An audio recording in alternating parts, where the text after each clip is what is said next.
Emma skipped near the forest edge, scarf fluttering like flame. One blink, she was gone. No scream, no trail, just empty silence. Her parents raised alarm. The town rallied. Searchers combed the woods, calling her name, finding only a ribbon on a branch. By dusk, fear settled in. Some spoke of Hollow's mouth, a cursed path buried deep. Few believed it. Fewer said it aloud. Still, children were pulled indoors. By day 3, even the dogs refused to enter. Her mother swore she heard laughter in the trees. Emma's father pressed on, eyes sunken, voice raw. Then, through thick fog and twisted roots, a hidden cave. Inside it, Emma sat, glowing in eerie blue light, and smiling. "Emma, Emma," her mother cried, rushing forward. The girl smiled wider. Her eyes were no longer brown, they were white. Empty, she tilted her head, giggled softly. "Sweetheart," her father whispered. Emma's lips moved, barely a breath. "They're coming." The ground trembled. Shadows slithered along the cave walls like snakes. The search party froze. Emma's giggle grew. "Who's coming?" Her mother sobbed. Emma didn't answer. She just listened. A low growl rumbled from the cave's depths. One man bolted. Another dropped to his knees. The light flickered. The air thickened. Outside, the forest went silent. No birds. No wind.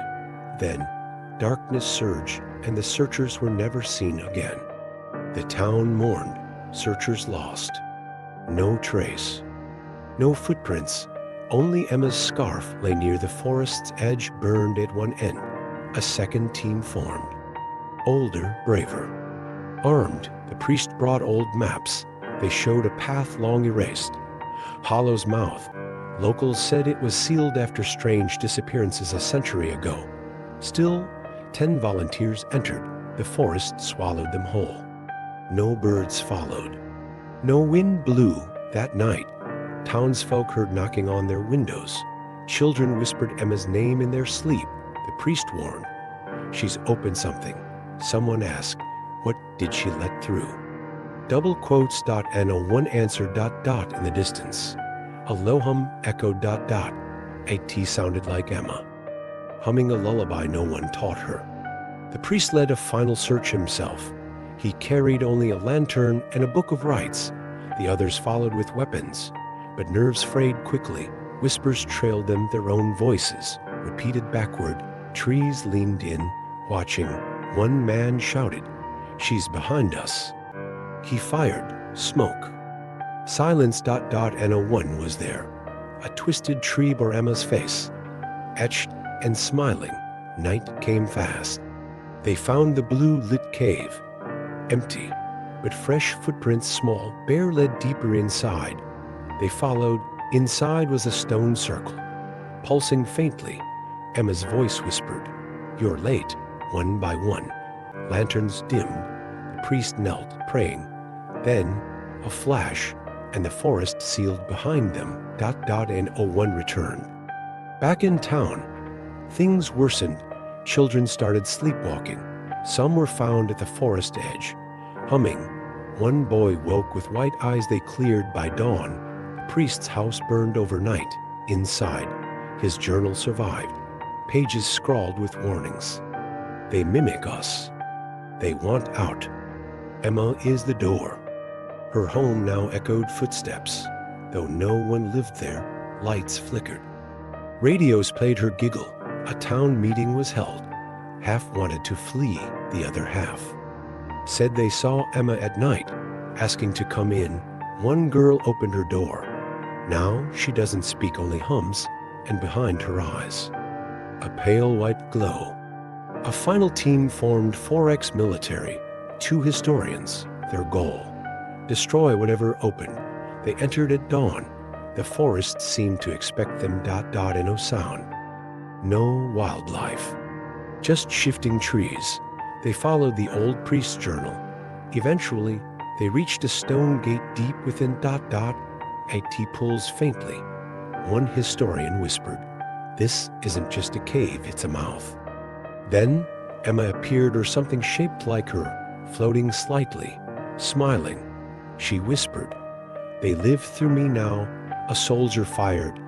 Emma didn't flinch, but he collapsed, eyes wide, body twitching. The others fled. Only one emerged, bleeding.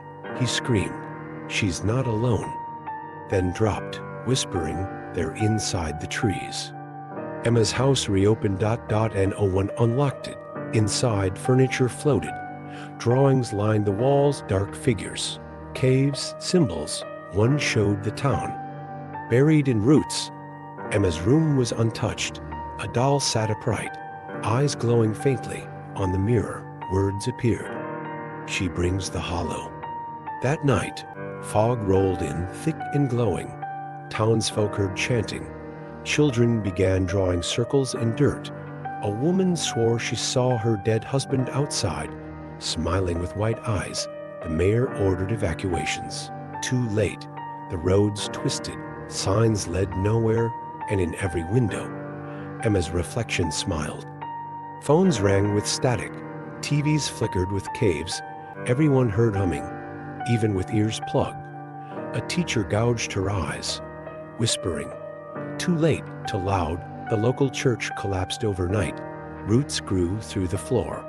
Emma's laugh echoed across town from underground. The ground cracked. From beneath, blue light spilled upward. People screamed.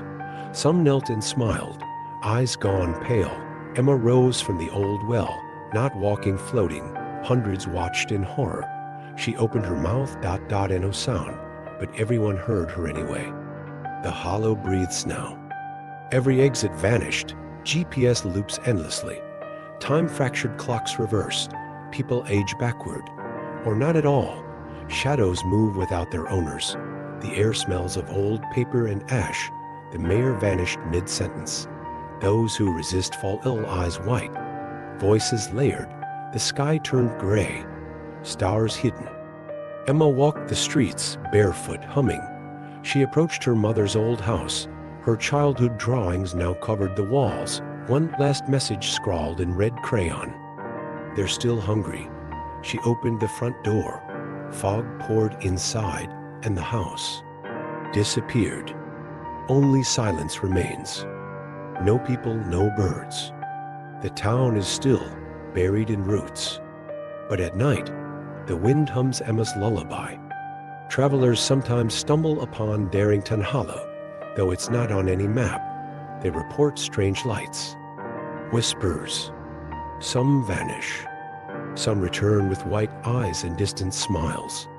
Emma's voice lives in the wind. Her story carved into tree trunks. I opened the door. They came, they stayed. In the cave, a small girl still sits, still smiling, still humming, and if you listen closely, you'll hear her whisper, "Come play."